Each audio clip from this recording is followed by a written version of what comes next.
Hey guys, ನಾನೇ ನಿಮ್ಮ ಕಾರ್ತಿಕ್ ಸುಷ್ಮಾ ಮಾತಾಡ್ತಿರೋದು. ಮೋಸ್ಟ್ಲಿ ಎಲ್ಲರೂ ಹೇಗಿದ್ದೀರಾ, ಚೆನ್ನಾಗಿದ್ದೀರಾ ಅಂತ ತಿಳ್ಕೊಂಡಿದ್ದೀವಿ. ಇಬ್ಬರು ಆರಾಮಾಗಿದ್ದೀವಿ. ಸೊ ತಮ್ಮನೇಲಿ ನೋಡಿದ ತಕ್ಷಣ ಗೊತ್ತಿರುತ್ತೆ, ಅಣ್ಣ ಅಕ್ಕದು ಬಂದ್ಬಿಟ್ಟು ಲವ್ ಸ್ಟೋರಿ ಬ್ಲಾಗ್ ತಾನೆ ಅಂತ ಬಂದ್ಬಿಟ್ಟು ಅಟೆಂಡ್ ಮಾಡಿರ್ತೀರಾ. ಸೊ ಸ್ಕೂಲು ಕೂಡ ಆ ಥರ ಅಟೆಂಡೆನ್ಸ್ ಕೊಡ್ತೀರಾ ಏನೋ ಗೊತ್ತಿಲ್ಲ, ಬಟ್ ಆದರೆ ನಮಗೆ ಬಂದ್ಬಿಟ್ಟು ಈ ಥರ ಅಟೆಂಡೆನ್ಸ್ ಕೊಟ್ಟರೆ ತುಂಬ ಸಂತೋಷ ಆಗ್ತಿದೆ. ಸೊ ಲವ್ ಸ್ಟೋರಿ ಬ್ಲಾಗ್ ಒಳಗಡೆ ಹೋಗೋಕ್ಕಿಂತ ಲವ್ ಬ್ರೇಕಪ್ ಬಂದ್ಬಿಟ್ಟು ಆಗಿದೆ. ಸೊ ನನಗೆ ಅದು ಬಂದ್ಬಿಟ್ಟು ನೋಡಿ ಹೆಂಗೆ ಸಂತೋಷವಾಗಿ ಬಂದ್ಬಿಟ್ಟು ಹೇಳ್ತಾ ಇದ್ದೀನಿ. ಸೊ ಲವ್ ಬ್ರೇಕಪ್ ಬ್ಲಾಗ್ ಕೇಳಿಬಿಟ್ರೆ ಬಂದ್ಬಿಟ್ಟು ನಾನು ಸಂತೋಷ ಪಡ್ತಿದ್ದೀನಿ. ನೀವು ಏನಾಗುತ್ತೆ, ಏನು ಫೀಲ್ ಮಾಡ್ತಿರೋ ಅದು ಗೊತ್ತಿಲ್ಲ. ಸೊ ಇದು ಬಂದ್ಬಿಟ್ಟು ನನ್ನ own story. So love failure ಅಷ್ಟೇ, ಲೈಫ್ ಸ್ಟೈಲು ಬ್ಲಾಗೂ ಅಷ್ಟೇ, ಮತ್ತು ಲವ್ ಸ್ಟಾರ್ಟ್ ಆಗಿರೋ ಬ್ಲಾಗು ಬಂದ್ಬಿಟ್ಟು ಮೂರು ಬಂದ್ಬಿಟ್ಟು ಈ ಇದರಲ್ಲಿರುತ್ತೆ. ಸೊ ಐ ಮೀನ್ ಪಾರ್ಟ್ 1 ಇರ್ಬೋದು, ಪಾರ್ಟ್ 2 ಇರ್ಬೋದು, ಪಾರ್ಟ್ 3 ಇರ್ಬೋದು, ಗೊತ್ತಿಲ್ಲ ಎಷ್ಟು ಪಾರ್ಟ್ ಆಗ್ತೀನಿ ಅಂತ ಗೊತ್ತಿಲ್ಲ. ಬಟ್ ಫಿಕ್ಸ್ ಆಗಿಬಿಟ್ಟಿದ್ದೀನಿ, ಪಾರ್ಟ್ 1 ಪಾರ್ಟ್ 2 ಅಲ್ಲೇ ಮುಗಿಸ್ಬಿಡೋಣ. ಯಾಕಂದರೆ ತುಂಬ ಲಾಂಗಾಗಿ ತಗೊಂಡೋಗಿರೋ ತುಂಬ ಜನ ಬಂದ್ಬಿಟ್ಟು ಅದರಲ್ಲೇ ಬೇಜಾರಾಗ್ಬಿಡ್ತಾರೆ. ಏನು ಅಣ್ಣ ಅಕ್ಕ ಬಂದ್ಬಿಟ್ಟು ಪಾರ್ಟ್ 1 ಪಾರ್ಟ್ 2 ಪಾರ್ಟ್ 3 ತನಕ ಓದ್ತಿದಾರಲ್ಲ, ಒಂದು ಬ್ಲಾಗ್ನ ಬಂದ್ಬಿಟ್ಟು ಚಿತ್ರಾನ್ನ ಮಾಡ್ತಿದ್ದಾರಲ್ಲ ಅಂತ ಬಂದ್ಬಿಟ್ಟು ತುಂಬ ಜನ ಬಂದ್ಬಿಟ್ಟು ಒಂದು ಪ್ರಶ್ನೆ ಬಂದ್ಬಿಡುತ್ತೆ. ಸೊ ನಾವು ಬಂದ್ಬಿಟ್ಟು ಚಿತ್ರಾನ್ನ ಮಾಡಲ್ಲ, ಸೊ ಅದನ್ನು ಇಟ್ಕೊಂಡು ಬಿರಿಯಾನಿನೇ ಮಾಡೋರು ನಾವು. ಸೊ ಈ ಲವ್ ಬಂದ್ಬಿಟ್ಟು ಹೆಂಗೆ ಸ್ಟಾರ್ಟ್ ಆಯಿತು ಅಂತ ಬಂದ್ಬಿಟ್ಟು ಹೇಳ್ಬಿಡ್ತೀನಿ ಫಸ್ಟು. ಸೊ ಲವ್ ಬಂದ್ಬಿಟ್ಟು ಹೆಂಗೆ ಸ್ಟಾರ್ಟ್ ಆಯ್ತು ಅಂದರೆ, ನಾನು ಬಂದ್ಬಿಟ್ಟು ನನಗೆ ಯಾವಾಗ ಒಂದು 20 ಇರುತ್ತೆ ಏಜು. ಸೊ ಅವ್ರಿಗೆ ಒಂದು 19 ಇರುತ್ತೆ. ಅವ್ರಿಗೆ ಅಂದರೆ ಇವ್ರಿಗೆ ಇಲ್ಲ, ಓಕೆನಾ? ಫಸ್ಟ್ ಲವ್ ಎಲ್ಲರೂ ಬಂದ್ಬಿಟ್ಟು ಫಸ್ಟ್ ಲವ್ ಬಂದ್ಬಿಟ್ಟು ಬೆಸ್ಟ್ ಲವ್ ಅಂತಾರೆ, ಬಟ್ ನನಗೆ ಫಸ್ಟ್ ಲವ್ನೇ ವರ್ಸ್ಟ್ ಲವ್ ಆಯಿತು. ಆ ಥರ ಬಂದ್ಬಿಟ್ಟು ಅವರು ಕ್ಯಾರೆಕ್ಟರ್ ತೋರಿಸ್ಬಿಟ್ಟು ಹೋಗ್ಬಿಟ್ರು, ಒಂದು ನಂಬಿಕೆ ಮೋಸ ಮಾಡಿಬಿಟ್ರು. ಸೊ ಅದೆಲ್ಲ ಹೇಳ್ತೀನಿ ಬ್ಲಾಗಲ್ಲಿ ನೋಡಿ. ಸೊ ಏನು ಮಾಡಿದ್ರು ಅಂದರೆ, ನನಗೆ ಯಾವಾಗ ಬಂದ್ಬಿಟ್ಟು 20 ಏಜು. ಸೊ ನಾನು ಬಂದ್ಬಿಟ್ಟು ಮೆಡಿಕಲ್ ಫೀಲ್ಡಲ್ಲಿ ಬಂದ್ಬಿಟ್ಟು ಕೆಲಸ ಮಾಡ್ತಿದ್ದೆ. ಮೆಡಿಕಲ್ ಫೀಲ್ಡ್ ಅಂದರೆ ಇಲ್ಲಿಂದ ಮೆಡಿಕಲ್ ಶಾಪ್ಗೆ ಹೋಗ್ಬಿಟ್ಟು ಮೆಡಿಸಿನ್ ಡೆಲಿವರಿ ಮಾಡ್ಬಿಟ್ಟು ಅಲ್ಲಿಂದ ಇಲ್ಲಿ ಬರೋದು ಅಷ್ಟೇ. So medical delivery parcel boy ಥರ ಸೊ ಡೆಲಿವರಿ ಮಾಡ್ತಿದ್ದೆ. ಸೊ ಆವಾಗ ಒಂದು ಡ್ರೀಮ್ ಇತ್ತು. ಸೊ ಯೂಟ್ಯೂಬ್ ಚಾನಲೆಲ್ಲ ಮಾಡಬೇಕು, ಗಾಡಿ ಇಸ್ಕೊಬೇಕು, ರೈಡಿಂಗ್ ಜಾಕೆಟ್ ಎಲ್ಲ ಇಸ್ಕೊಬೇಕು, ಹಂಗೆ ಹಿಂಗೆ ಅಂತ ಒಂದು ಪ್ಲ್ಯಾನ್ ಇತ್ತು.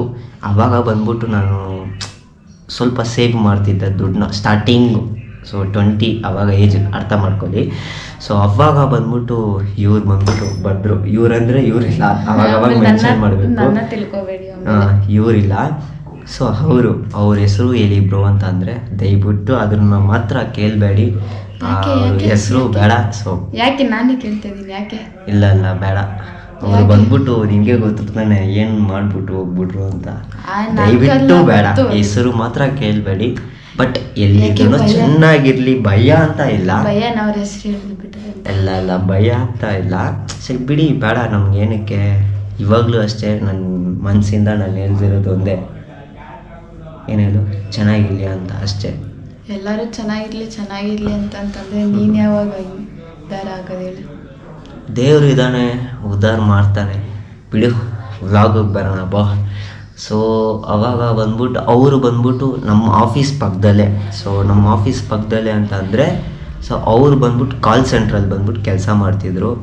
ಸೊ ಡೈಲಿ ಕಿಟಕಿಯಲ್ಲಿ ನೋಡಿ ನೋಡಿ ನೋಡಿ ನೋಡಿ ಲವ್ ಬಂದ್ಬಿಟ್ಟು ಸ್ಟಾರ್ಟ್ ಆಯಿತು. ಸೊ ಫಸ್ಟ್ ಲವ್ ಬಂದ್ಬಿಟ್ಟು ಈ ಅಮ್ಮ ತಾಯೇ ನಿಮಿಷ ಬ್ಲಾಗ್ ಮಾಡೋಕ್ಕೆ ಬಿಡು.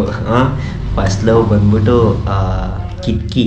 ಸೊ ಅದನ್ನು ಲವ್ ಬಂದ್ಬಿಟ್ಟು ಸ್ಟಾರ್ಟ್ ಆಯಿತು. ಸೊ ಫಸ್ಟ್ ತಿಂಗಳು, ಸೆಕೆಂಡ್ ತಿಂಗಳು, ಥರ್ಡ್ ತಿಂಗಳು ಫುಲ್ಲ ಕಿಟಕಿ ನೋಡಿ ನೋಡಿ ನೋಡಿ ನೋಡಿ ಲವ್ ಸ್ಟಾರ್ಟ್ ಆಯಿತು.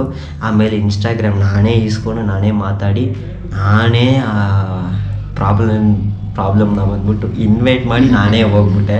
ಸೊ ಆ ಥರ ಏನು ಪ್ರಾಬ್ಲಮ್ ಅಂತ ಅಂದರೆ, ಸೊ ಅವರು ತಿಳ್ಕೊಂಡಿದ್ರು ಇವನ ಹತ್ರ ಬಂದ್ಬಿಟ್ಟು ಒಳ್ಳೆ ಕಾರ್ ಐತೆ, ಒಳ್ಳೆ ಗಾಡಿ ಐತೆ, ದೊಡ್ಡ ಶ್ರೀಮಂತರು ಅಂತ ತಿಳ್ಕೊಂಡ್ಬಿಟ್ಟಿದ್ದಾರೆ. ಬಟ್ ಆ ಮೇಡಮ್ಗೆ ಗೊತ್ತಿಲ್ಲ ನನ್ನ ಹತ್ರ ಏನೂ ಇಲ್ಲ ಅಂತ ತಿಳ್ಕೊಂಡಿದ್ದು.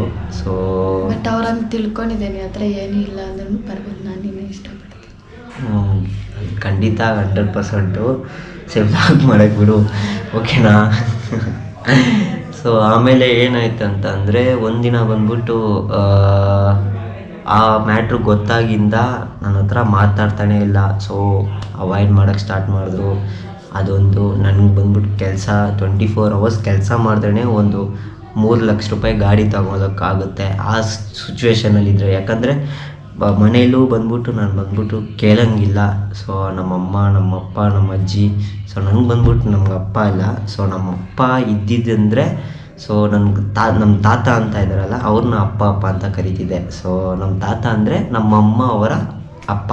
ಸೊ ಅವ್ರು ಇವಾಗಿಲ್ಲ, ಸೊ ತೀರೋಗ್ಬಿಟ್ರು. ಅವ್ರು ನಾನೇ ತಾತನ್ನ ಕರೆಯೋಕ್ಕೆ ಅಪ್ಪ ಅಂತ ಕರಿತಿದ್ದೆ. ಅವ್ರು ನಾನು ಕೇಳೋಕ್ಕಾಗಲ್ಲ. ಸೊ ಗಾಡಿ ಈಸ್ಕೊಡು, 3 ಲಕ್ಷ ಗಾಡಿ ಈಸ್ಕೊಡು, ಒಂದು ಕ್ಯಾಮ್ರಾ ಈಸ್ಕೊಡು, ರೈಡಿಂಗ್ ಜಾಕೆಟೆಲ್ಲ ಈಸ್ಕೊಡು ಅಂತ ಬಂದ್ಬಿಟ್ಟು ನಾನು ಕೇಳೋಕ್ಕೂ ಆಗಲ್ಲ, ಕೇಳೋಕ್ಕೂ ಮನ್ಸು ಬರೋಲ್ಲ. ಸೊ ನಾನೇ 1 ರೂಪಾಯಿ ಕೂಡಿ ಸೇವ್ ಮಾಡಿ ಆ ಥರ ಅದೆಲ್ಲ ನಾನು ಹೇಳ್ತೀನಿ. ತುಂಬ ಮುಂದೆ ಹೋಗ್ಬಿಟ್ಟೆ. ಅವಾಗ ಗೊತ್ತಾಗಿಂದ ಅವಾಯ್ಡ್ ಮಾಡಿದ್ರು. ಅವಾಯ್ಡ್ ಮಾಡಿದ ತಕ್ಷಣವೇ ನನಗೆ ಗೊತ್ತಾಯಿತು ಇವ್ರು ಬಂದ್ಬಿಟ್ಟು ಅವಾಯ್ಡ್ ಮಾಡ್ತಿದ್ದಾರೆ. ಸೊ ಈ ಮ್ಯಾಟ್ರಿಂದನೇ ನನಗೆ ಅವಾಯ್ಡ್ ಆಗ್ತಿದೆ. ಯಾವ ಮ್ಯಾಟ್ರಲ್ಲೂ ನನ್ನ ಹತ್ರ ಕ್ಯಾಶ್ ಇಲ್ಲ, ಗಾಡಿ ಇಲ್ಲ, ಏನೂ ಇಲ್ಲ, ಬರೀ ಅವಾಯ್ಡ್ ಸ್ಲಿಪ್ಪರ್ ಅಷ್ಟೇ. ಹಿಂಗಿಂದ ನಡ್ಕೊಂಡು ಹೋಗ್ತೀನಿ ಆಫೀಸ್ಗೆ, ಅವರೇ ಗಾಡಿ ಕೊಡ್ತಾರೆ, ಅದು TVS ಅಲ್ಲಿಂದ ಹೋಗ್ಬಿಟ್ಟು ಡೆಲಿವರಿ ಮಾಡ್ಬಿಟ್ಟು ತಿರ್ಗಾ ರಿಟರ್ನ್ ಬರಬೇಕು. ಆ ಥರ ಇತ್ತು ನನ್ನ ಸಿಚುವೇಶನು. ಕೆಲ್ಸಕ್ಕೆ ಹೋಗದೆ ಮನೆಗೆ ಬಂದೆ, ಕೆಲ್ಸಕ್ಕೆ ಹೋಗದೆ ಮನೆಗೆ ಬಂದೆ, ಕೆಲ್ಸಕ್ಕೆ ಹೋಗದೆ, ಆ ಥರ ಇತ್ತು ಸಿಚುವೇಶನ್ ನಂದು. ಸರಿ ಅಂತ ಅಂದ್ಬಿಟ್ಟು ಒಂದು ಸಿಚುವೇಷನಲ್ಲಿ ನಾನು ಕೇಳ್ಬಿಟ್ಟೆ ಓಪನಾಗೆ. ತುಂಬ ಅವಾಯ್ಡ್ ಮಾಡೋಕ್ಕೆ ಸ್ಟಾರ್ಟ್ ಮಾಡಿದ್ರು. ಫೋನ್ ಮಾಡಿದ್ರೇ ಅವ್ರ ಫ್ರೆಂಡ್ಸ್ ಹತ್ರ ಕೊಟ್ಬಿಟ್ಟು ಅವರಿಲ್ಲ ಆಚೆ ಹೋಗ್ಯಾರೆ, ಆಮೇಲೆ ಕಾಲ್ ಮಾಡಿ ಅಂತ ಏನೇನೋ ಮಾತಾಡಿದ್ರು. ಸರಿ ಇದು ಡೈರೆಕ್ಟಾಗೆ ಕೇಳ್ಬಿಡೋಣ ಮ್ಯಾಟ್ರು, ಏನು ಮ್ಯಾಟ್ರು, ನಿಂಗೆ ಏನು ಪ್ರಾಬ್ಲಮ್ ಅಂತ. ನೀನೇ ಮ್ಯಾಟ್ರು ನನಗೆ ಅಂತ ಬಂದ್ಬಿಟ್ಟು ಅಂದರು. ನಾನೇನು ಮಾಡಿದೆ, ನಾನೇನು ಕರೆಕ್ಟ್ ಆಗ್ತಾನೆ ಇದ್ದೀನಿ ಎಲ್ಲ ಇದ್ರಲ್ಲೂ. ನಾನು ನಿನ್ನ ಏನು ಮಾಡಿದೆ, ನಾನು ನಿನ್ನ ಮೋಸ ಮಾಡ್ದೆ, ಏನು ಮಾಡಿದೆ ಅಂತ ಕೇಳಿದ್ದಕ್ಕೆ ನಿನ್ನ ಹತ್ರ ಏನೂ ಇಲ್ಲ, ಹೆಂಗೆ ಬರಲಿ ನಿನ್ನ ನಂಬ್ಕೊಂಡು, ನಿನ್ನ ಸ್ಲಿಪ್ಪರ್ ನೋಡು, ನನ್ನ ಸ್ಲಿಪ್ಪರ್ ನೋಡು ಹಂಗಂತ ಕೇಳ್ಬಿಟ್ರು. ಅವ್ರು ಕೇಳಿದ್ರು, ಇವರಿಲ್ಲ, ಅದನ್ನು ಅರ್ಥ ಮಾಡ್ಕೊಳ್ಳಿ. ಸೊ ನಾನು ಯಾವತ್ತೂ ಹಂಗೆಲ್ಲ ಕೇಳೋದು. ಇವಳ್ದು ಚಪ್ಪಲಿ ಗೊರ ನಾನು ತೋರಿಸ್ತೀನಿ ಆಮೇಲೆ, ಅದೆಲ್ಲ ನಾನು ಹೇಳ್ತೀನಿ ಲವ್ ಸ್ಟೋರಿ ಇದ್ದಲ್ಲಿ. ಸೊ ಆ ಥರ ಕೇಳಿದ ತಕ್ಷಣ ನನಗೆ ಒಂಥರ ಬೇಜಾರಾಯಿತು, ಮನಸ್ಸು ಫುಲ್ ಬೇಜಾರಾಯಿತು. ರಾಜಾಜಿನಗರ್ ಬಸ್ ಸ್ಟಾಪ್ ಇನ್ನೂ ಐತೆ ನನ್ನ ಕಣ್ಮುಂದೆ. ಸೊ ಆ ಬಸ್ ಸ್ಟಾಪ್ ನೋಡಿದ ತಕ್ಷಣ ಅದನ್ನೇ ಬರುತ್ತೆ. ಸರಿ ಇವಾಗ ಏನು ಮಾಡಲಿ ಅಂತ ಅಂದಿದ್ದಕ್ಕೆ, ಇಲ್ಲ ನನ್ನ ಬಿಟ್ಟು ಹೋಗ್ಬಿಡು ಅಂತ ಅಂದ್ಬಿಟ್ಟು ಸ್ಪಾಟಲ್ಲೇ ಬ್ರೇಕಪ್ ಅಂತ ಅಂದ್ಬಿಟ್ಟು ಹೋಗ್ಬಿಟ್ರು. ನನ್ನ ಕೈಲಿ ಏನೂ ಮಾತಾಡೋಕ್ಕಾಗಿಲ್ಲ. ಸರಿ ಮನೆಗೆ ಬಂದೆ. ಈ ಥರ ಎಲ್ಲ ನಮ್ಮಮ್ಮಗೆ ಅಂದ್ಬಿಟ್ಟೆ, ಈ ಥರ ಆಯಿತು, ಈ ಥರ ಅದನ್ನೇ ಕೊನೋ ಹುಡುಗಿರನ್ನ ನಂಬೇಡ ಅಂತ ಅಂತಿದ್ರು ನಮ್ಮಮ್ಮ. ಸರಿ ಬಿಡು, ಬಿಟ್ಟಾಕೋ, ಅವಳಿಲ್ಲ ಅಂದರೆ ಇನ್ನೊಂದು ದೇವತೆ ಬಂದ್ಬಿಟ್ಟು ಸಿಗ್ತಾಳೆ ನಿನಗೆ ಅಂತ ಅಂದರು. ಆ ದೇವತೆನೇ ಈ ದೇವತೆ. ಸೊ ಅದು ಲವ್ ಬ್ರೇಕಪ್ ಆಯಿತಾ. ಸೊ ಆಮೇಲೆ ಹೋಗ್ತಾ ಸರಿ ನಾನು ಸೈಲೆಂಟಾಗಿ ಆ ಕೆಲಸ ಏನಕ್ಕೆ ಮಾಡಬೇಕು, ಸರಿ ಬಿಟ್ಬಿಡೋಣ. ಯಾಕಂದರೆ ನಮ್ಮ ಆಫೀಸ್ ಪಕ್ಕದಲ್ಲೇ ಅವ್ರ ಆಫೀಸು. ಸೊ ಯಾವಾಗಲೂ ಬಂದ್ಬಿಟ್ಟು ಅವ್ರದ್ದೇ ಒಂದು ಮೆಮೊರೀಸ್ ಇರುತ್ತೆ, ಒಂದು ಯೋಚನೆ, ಹಿಂಗೆ ಆ ಕಿಕ್ಕೆ ನೋಡಿದ್ರೆ ಆ ಥರ ಬರುತ್ತೆ ಒಂಥರ ಮೆಮೊರೀಸು. ಸರಿ ಕೆಲಸನೇ ಬಿಟ್ಬಿಡೋಣ, ನಮಗೆ ಈ ಫೀಲ್ಡೇ ಬೇಡ ಅಂತ ಅಂದ್ಬಿಟ್ಟು ಸ್ವಿಗ್ಗಿ ಡೆಲಿವರಿ ಬಾಯ್ ಆಗಿ ಹೋಗಿ ಸೇರಿದೆ. ಸೇರಿದ ತಕ್ಷಣ ಸ್ವಿಗ್ಗಿ ಬಂದ್ಬಿಟ್ಟು ತುಂಬ ಅವಾಗ ಆಫರ್ ಕೊಡ್ತಿದ್ರು. ಸರಿ 24 hours ಕೆಲಸ ಮಾಡೋಣ. ಆವಾಗ ಬಂದ್ಬಿಟ್ಟು ಕೊರೋನಾ ಟೈಮು. ಸೊ ತುಂಬ ಬಂದ್ಬಿಟ್ಟು ಆ KTM ಗಾಡಿಗೆ ತುಂಬ ಆಸೆ ಪಟ್ಟು ನಾನು ತಗೊಂಡಿರೋದು ಗಾಡಿ ಅಂದರೆ ಅದು KTM R6 ನನ್ನ ಗಾಡಿ. ಎಲ್ಲರಿಗೂ ಗೊತ್ತಿದೆ ಅಂತ ಅನಿಸುತ್ತೆ. ತುಂಬಾ ಆಸೆ ಪಟ್ಟು ನಾನು ಈಸ್ಕೊಂಡೆ, ಯಾಕಂದರೆ ಕಷ್ಟಪಟ್ಟು ಈಸ್ಕೊಂಡೆ. ಹೆಂಗೆ ಕಷ್ಟಪಟ್ಟೆ ಅಂದರೆ ಸೊ ಕೊರೋನಾ ಟೈಮ್ ಆವಾಗ ಬಂದ್ಬಿಟ್ಟು ಆಚೆ ಬಂದ್ಬಿಟ್ಟು ಯಾರೂ ಬರೋಂಗಿಲ್ಲ, ಹೋಗೋಂಗಿಲ್ಲ. ಬಟ್ ದೇವರು ನನಗೊಂದು ಇದು ಕೊಟ್ಟರು, ಒಂದು ಅದೇನೋ ಅಂತಾರಲ್ಲ, ಒಂದು ಚಾನ್ಸ್ ಅಂತ ಅಂದ್ರಲ್ಲ, ಚಾನ್ಸ್ ಕೊಟ್ಟರು. ಏನಂತಂದರೆ ಕೊರೋನಾ ಟೈಮಲ್ಲಿ ಸೊ ನಾವು ಮಾತ್ರ ಆಚೆ ಇರೋ ಥರ. So delivery boys, food delivery boys ಮತ್ತು ಸ್ವಲ್ಪ ಜನ ಬಂದ್ಬಿಟ್ಟು ಇದಕ್ಕೂ ಪರ್ಮಿಷನ್ ಕೊಟ್ಟಿದ್ರು. ಸೊ ಆ ಚಾನ್ಸ್ ಬಂದ್ಬಿಟ್ಟು ನಾನು ಯೂಸ್ ಮಾಡಿಕೊಂಡೆ. ಸೊ ಯೂಸ್ ಮಾಡಿಕೊಂಡೆ. ಎಲ್ಲ ಅಂಗಡಿ ಕ್ಲೋಸ್ ಆಗಿರುತ್ತೆ, ಊಟ ಇರಲ್ಲ. ಮಧ್ಯಾಹ್ನ ಬಂದ್ಬಿಟ್ಟು ನಾವು ಊಟ ಬಂದ್ಬಿಟ್ಟು ಮನೆಗೆ ಬಂದರೆ ಆ ಅಕೌಂಟ್ ಬಂದ್ಬಿಟ್ಟು ಲಾಗೌಟ್ ಆಗಿಬಿಡುತ್ತೆ. ಏರಿಯಾ ಬಿಟ್ಟು ಏರಿಯಾ ಹೋಗೋಣ, ಸರಿ ನೀನು ಮನೆಗೆ ಹೋಗ್ಬಿಡು ಅಂತ ಕಳಿಸ್ಬಿಡ್ತಾರೆ ಮನೆಗೆ. ಸೊ ಮನೆಗೂ ಬಂದ್ಬಿಟ್ಟು ಊಟ ಮಾಡೋಕ್ಕಾಗಲ್ಲ. ಸೊ ಆಚೆ ಕಡೆನೂ ಊಟ ಮಾಡೋಕ್ಕಾಗಲ್ಲ, ಯಾಕಂದರೆ ಕೊರೋನಾ ಟೈಮ್ ಬಂದ್ಬಿಟ್ಟು ಎಲ್ಲ ಅಂಗಡಿ ಕ್ಲೋಸ್ ಆಗಿರುತ್ತೆ. ಓನ್ಲಿ ಸೂಪರ್ ಮಾರ್ಕೆಟು ಮತ್ತು ಏನಾದರೂ ಐಟಮ್ ಪಾರ್ಸಲ್ ಮಾಡಿ ತಗೊಂಡು ಹೋಗ್ಬೇಕಾ ಮನೆಗೆ, ಆ ಐಟಮ್ ಮಾತ್ರ ಬಂದ್ಬಿಟ್ಟು ಅವೈಲೇಬಲ್ ಆಗಿರುತ್ತೆ. ಓನ್ಲಿ ಆನ್ಲೈನು, ಆಫ್ಲೈನ್ ಏನೂ ಇಲ್ಲ. ಸೊ ಏನು ಮಾಡೋಣ ಅಂತ ಯೋಚನೆ ಮಾಡ್ತಿದ್ದೆ. ಊಟಕ್ಕೆ ಕೂಡ ಒಂದು ಇದ್ದಿದ್ದಿಲ್ಲ, ದುಡ್ಡಿದ್ರೂ ಊಟ ಸಿಗ್ತಿದ್ದಿಲ್ಲ ಆ ಟೈಮು. ಆವಾಗ ಬಂದ್ಬಿಟ್ಟು ತುಂಬ ಜನ ಬಂದ್ಬಿಟ್ಟು ಹೆಲ್ಪ್ ಮಾಡಿದ್ರು. ರೋಡ್ ಸೈಡ್ ಎಲ್ಲ ಬಂದು ಜನ ಇರ್ತಾರಲ್ಲ, ಅವ್ರು ಕೊಡುವಾಗ ನಾನು ಬಂದ್ಬಿಟ್ಟು ಪಾರ್ಸಲ್ನ ತಗೊಂಡು ಸರಿ ಇದನ್ನೇ ತಿನ್ನೋಣ ಅಂದ್ಬಿಟ್ಟು ತಿಂತೀನಿ. ಅದರಲ್ಲಿ ಅಮೌಂಟ್ ಬಂದ್ಬಿಟ್ಟು ಸೇವ್ ಮಾಡಿ ಗಾಡಿಗೆ ಹಾಕಿ, ಗಾಡಿ ಇಸ್ಕೊಂಡೆ, KTM RC 200 ಇಸ್ಕೊಂಡು ನನ್ನ ಲೈಫ್ ಬಂದ್ಬಿಟ್ಟು ಹೆಂಗೋ ಸಕ್ಸಸ್ ಆಗುತ್ತೆ ಅಂತ ಅಂದ್ಬಿಟ್ಟು ಯೂಟ್ಯೂಬ್ ಚಾನಲ್ ಕ್ರಿಯೇಟ್ ಮಾಡಿದೆ, ವೆನಮ್ ಹೆಲ್ಮೆಟ್ ಬಾಯ್ ಅಂತ ಬಂದ್ಬಿಟ್ಟು. ಸರಿ ಹೆಂಗೋ ಇತ್ತು ಲೈಫ್, ಇವಾಗ ಪರವಾಗಿಲ್ಲ ಅಂತ ಬಂದ್ಬಿಟ್ಟು ಇದು ತಗೊಂಡು ಹೋಗ್ದೆ. ಸೊ ಒಳ್ಳೆ ಕಂಟೆಂಟ್ಸ್ ಮಾಡಿದೆ. ನಾನು ತಮಿಳಲ್ಲೇ ವ್ಲಾಗ್ ಮಾಡ್ತಿತ್ತು ಆವಾಗ. ಇವಾಗಲೂ ನಾನು ಮಾತಾಡೋ ಸ್ಲ್ಯಾಂಗ್ ಗೊತ್ತಾಗುತ್ತೆ ತಮಿಳೇ ಅಂತ, ಬಟ್ ಇದ್ರೂ ಪರವಾಗಿಲ್ಲ. ಯಾಕಂತ ಅಂದರೆ ಫಸ್ಟ್ ಇದನ್ನು ಹೇಳಬೇಕು, ನಾನು ತಮಿಳಿಂದ ಬಂದ್ಬಿಟ್ಟು ಸಡನ್ನಾಗಿ ಬಂದ್ಬಿಟ್ಟು ಕನ್ನಡದಲ್ಲಿ ನಾನು ವ್ಲಾಗ್ ಮಾಡೋಕ್ಕೆ ಸ್ಟಾರ್ಟ್ ಮಾಡಿದೆ. ಏನಕ್ಕಂತ ಅಂದರೆ ತುಂಬ ಗೇಲಿ ಮಾಡ್ತಿದ್ರು, ಕಿಂಡಲ್ ಮಾಡ್ತಿದ್ರು, ನೀನು ಕನ್ನಡನೇ ಬರೋಲ್ಲ, ಕನ್ನಡನೇ ನೆಟ್ಟಿಗೆ ಮಾತಾಡಲ್ಲ, ನೀನೆಲ್ಲ ಬಂದ್ಬಿಟ್ಟು ವ್ಲಾಗ್ ಮಾಡ್ತೀಯಾ, ನೀನೆಲ್ಲ ಯಾಕೆ ಹೋಗು, ನೀನು ಬೇಡವೇ ಬೇಡ. ತುಂಬ ಜನ ಬಂದ್ಬಿಟ್ಟು ನನ್ನ ಹೆಂಗೆ ಒಂಥರ ಟ್ರೀಟ್ ಮಾಡಿದ್ರು. ಸೊ ಇವಾಗಲೂ ಅಷ್ಟೇ, ಅದನ್ನು ಯೋಚನೆ ಮಾಡಿನೇ ಡೈಲಿ ಬಂದ್ಬಿಟ್ಟು ನಾನು ಬಂದ್ಬಿಟ್ಟು ವ್ಲಾಗ್ ಡೈಲಿ ಅಂತ ಇಲ್ಲ, ವ್ಲಾಗ್ ಮಾಡ್ತೀನಲ್ಲ ಆವಾಗ ಬಂದ್ಬಿಟ್ಟು ಅವ್ರನ್ನ ಬಂದ್ಬಿಟ್ಟೆ ನಾನು ಬಂದ್ಬಿಟ್ಟು ಮೈಂಡಲ್ಲಿ ಇಟ್ಕೊಂಡು ವ್ಲಾಗ್ ಮಾಡ್ತೀನಿ. ಇವಾಗ ವ್ಲಾಗರ್ಸ್ ಎಲ್ಲ ಬಂದ್ಬಿಟ್ಟು ಹೆಂಗೆ ಗೊತ್ತಾ, ಒಂದು 10 ಜನ ಮುಂದೆ ಬಂದ್ಬಿಟ್ಟು ಕ್ಯಾಮ್ರಾ ಆನ್ ಮಾಡ್ಬಿಟ್ಟು ಮಾತಾಡಬೇಕು ಅಂತ ಅಂದರೆ ತುಂಬಾ ಕಷ್ಟ. ಯಾಕಂದರೆ ಅವ್ರೇನು ಮಾತಾಡ್ತಾರೆ, ಇವ್ರೇನು ಮಾತಾಡ್ತಾರೆ ಅಂತ ಗೊತ್ತಾಗಲ್ಲ. ಎಲ್ಲ ಹಿಂದೆ ಮಾತಾಡೋ ಜನನೇ. ಏನಾದ್ರು ಸಕ್ಸಸ್ ಆದ್ರೆ ಮಾತ್ರನೇ ನೀನು ಮುಂದೆ ಬಂದ್ಬಿಟ್ಟು ಮಾತಾಡ್ತಾರೆ, ನೀನು ಖಂಡಿತ ಆಗ್ತೀಯ ಕಣೋ, ನೀನು 100% ಆಗ್ತೀಯ ಕಣೋ, ನನಗೆ ಗೊತ್ತು ಕಣೋ, ಹಂಗೆ ಅಂತ ಮಾತಾಡ್ತಾರೆ. ನೀನು ಸಪೋಸ್ ಸಕ್ಸಸ್ ಆಗಿಲ್ಲ ಅಂತ ಅಂದರೆ ಅಷ್ಟೇ ಅಂತ ಅದನ್ನು ಹೇಳಲ್ಲ, ಇವನು ಅಷ್ಟೇ ಅಂತ ಅಂದ್ಬಿಡ್ತಾರೆ. ಸೊ ನಾನು ಅವಾಗ ಡಿಸೈಡ್ ಮಾಡಿದೆ, ಇವರೆಲ್ಲ ಹಿಂಗೆಲ್ಲ ಮಾತಾಡ್ತಾರಲ್ಲ, ಸರಿ ಒಂದ್ಸಲ ಟ್ರೈ ಮಾಡಿ ನೋಡೋಣ ಇದನ್ನು ಅಂತ ಬಂದ್ಬಿಟ್ಟು ಕನ್ನಡ ಫಿಲಮ್ ನೋಡ್ತಿದ್ದೆ, ಕನ್ನಡ ಬುಕ್ಸ್ ಓದ್ತಿದ್ದೆ, ಕನ್ನಡ ನ್ಯೂಸ್ ಪೇಪರ್ ಓದ್ತಿದ್ದೆ. ನನಗೆ ಅವಾಗ ಸೀರಿಯಸ್ ಆಗಿ ಗೊತ್ತಿಲ್ಲ ಕನ್ನಡ ಏನಂತ. ಬಟ್ ಆದರೆ ನಾವು ಹುಟ್ಟಿದ್ದು ಬೆಳೆದಿದ್ದೆಲ್ಲ ಬೆಂಗಳೂರೇ, ಹುಟ್ಟಿದ್ದು ಬಂದ್ಬಿಟ್ಟು ಶಿವಮೊಗ್ಗ, ಬೆಳೆದಿದ್ದೆಲ್ಲ ಬೆಂಗಳೂರೇ. ಸೊ ನಾವು ಅವಾಗ ಆಚೆ ಹೋದ್ರೆ ತಾನೇ ನಾವು ಮಾತಾಡೋಕ್ಕೆ ಒಂದು 4-5 ಜನ ಬರ್ತಾರೆ. ನಾವು ಮನೆ ಬಿಟ್ಟು ಆಚೆನೇ ಹೋಗಲ್ಲ. ನಮ್ಮಮ್ಮ ನಮ್ಮಪ್ಪ ಬಂದ್ಬಿಟ್ಟು ಹಂಗೆ ಇದು ಮಾಡ್ತಿದ್ರು. ಇವಾಗಲೂ ಹಂಗೆ ಮನೆ ಬಿಟ್ಟು ಎಲ್ಲೂ ಹೋಗಲ್ಲ, ಮನೆ ಬಿಟ್ಟರೆ ಕೆಲಸ. ಆ ಥರ ನಾವು ಬಂದ್ಬಿಟ್ಟಿದ್ವಿ. ಸೊ ಆಮೇಲೆ ಕನ್ನಡ ಓದೋಕ್ಕೆ ಸ್ಟಾರ್ಟ್ ಮಾಡಿದೆ. ಆಮೇಲೆ ಅದನ್ನು ಬರೆಯೋಕ್ಕೆ ಸ್ಟಾರ್ಟ್ ಮಾಡಿದೆ. ವ್ಲಾಗ್ ಮಾಡಬೇಕಂತ ಬಂದ್ಬಿಟ್ಟು ಈ ಥರ ಎಲ್ಲ ನಾನು ಬಂದ್ಬಿಟ್ಟು ಇದು ಮಾಡಿದೆ. ಆಮೇಲೆ ಒಂದೊಂದಾಗಿ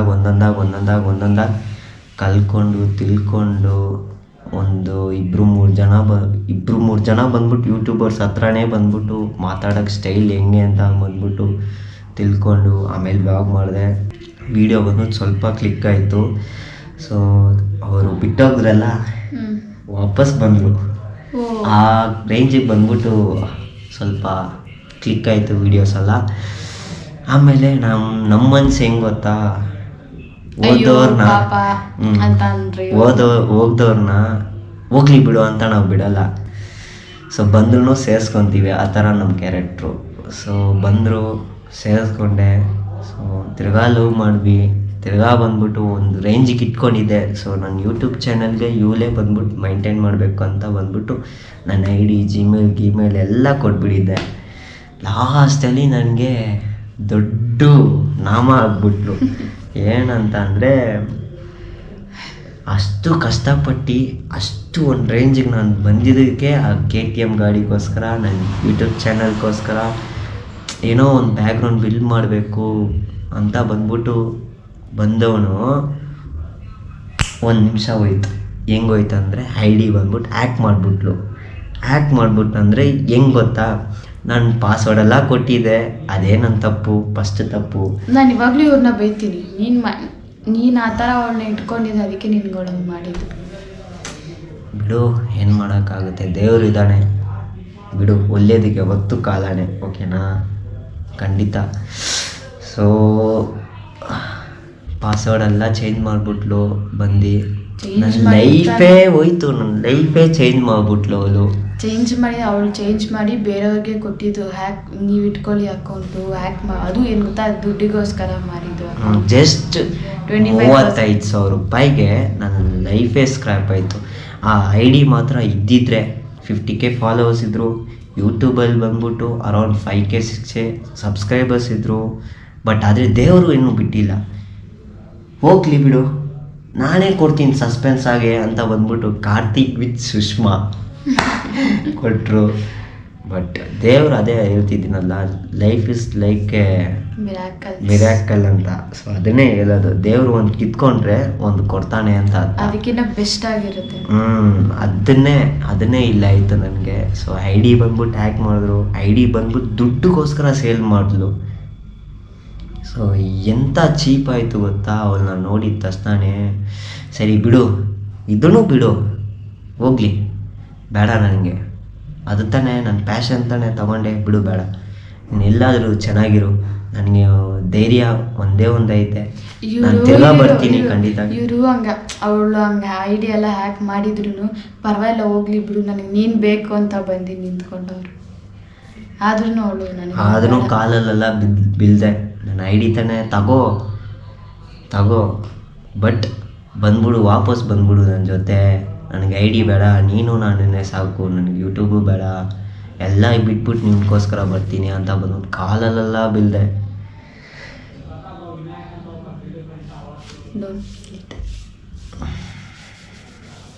ಆಮೇಲೆ ಇಲ್ಲಪ್ಪ ನಿನಗೆ ನಾಮನೇ ಕೊಡಬೇಕು ಅಂತ ಬಂದ್ಬಿಟ್ಟು ಕೊಟ್ಟು ನಾಮ ಆಗ್ಲು.